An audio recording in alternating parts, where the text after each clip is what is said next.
Sir ছোট গাছ বড় গাছ সব কাটতে লামু। হ্যাঁ, ছোট বড় যা আছে সবগুলা কাইটটা লাইবা। ছোটটি থাইকা গেলে পাবলিক আবার বুঝে যাইব। স্যার রাতের বেলা বিকোয়েন না খাল পরিষ্কার করার বান্ধবীরা এই গাছগুলা কাটটা পিকাপে করে লই যাম গানে। গুড আইডিয়া, এটাই করতে হবে। আর তা না হলে আমাদের ওই রকম লাভ হবে না। ঠিক আছে স্যার, ওই জায়গায় গাছ কাটার সময় এলাকার মানুষগুলো অনেক বাধা দিছিল, পরে বুঝাই টুঝাই আবার গাছ কাটা কন্টিনিউ করছি। যেই বাধা দেখ, আমাদের এই গাছ কাটা কিন্তু অফ করা যাবে না। আমাদের এই প্রজেক্টটা যদি না তুলতে পারি তাহলে আমাদের কোনো লাভ হবে না। হ্যাঁ স্যার, এই প্রজেক্টটা আমাদের উঠাতেই হবে। এটা হইছে আউট ইনকাম ধান্দার সাইড। ওই স্যার, ওই যে হেরা ওই জায়গায় গাছ কাটতে আছে, হ্যাঁ করে গাছ কাটতে না করছি, হেরা আপনি করে নিয়ে যেতে আহেন তো আমার লগে। এই, হাত ছাড়ো বেদব, হাত ধরে টানাটানি করো কে? ও স্যার, তাহলে আমার এটা কোন আমগো এই যে গাছটি, এই গাছটি কাটতেছে কি লেগা?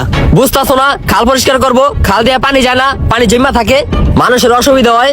ও স্যার, যাক ভালো কথা, খালে পানি জমা থাকে, খাল পরিষ্কার করলে পানি সব যাইবো গা। একটা সুবিধা করতে যা আরেকটা অসুবিধা করবেন কি লেগা? আরে বলত, খাল পরিষ্কার করলে তো এই গাছগুলা কাটতে হইব। ও স্যার, আমি এটা বুঝতে পারছি না, এই খাল পরিষ্কার করার লগে এই গাছগুলার কি সম্পর্ক? এদিক দিয়ে তো বড় বেকু গাড়ি আনমু, তো এই গাছগুলার লিগা বেকু গাড়ি পরিষ্কার করতে পারবো না, এই জন্যই। ও স্যার, তাহলে বেকু গাড়ি বাদ দিয়া অন্য ব্যবস্থা করেন, নাইমা পরিষ্কার করে একটা লাইন কাট করেন, তাহলে তো আর তরতাজা গাছগুলার কাটার প্রয়োজন পড়বো না। এমনি আমগো খরচ অনেক বেশি পড়বো, লাভ হইব না আমগো। আমগো লাভ করতে হইব, এমনি এক চান্সে খরচ আমগো অনেক কম হইব, আমগো লাভ বেশি হইব।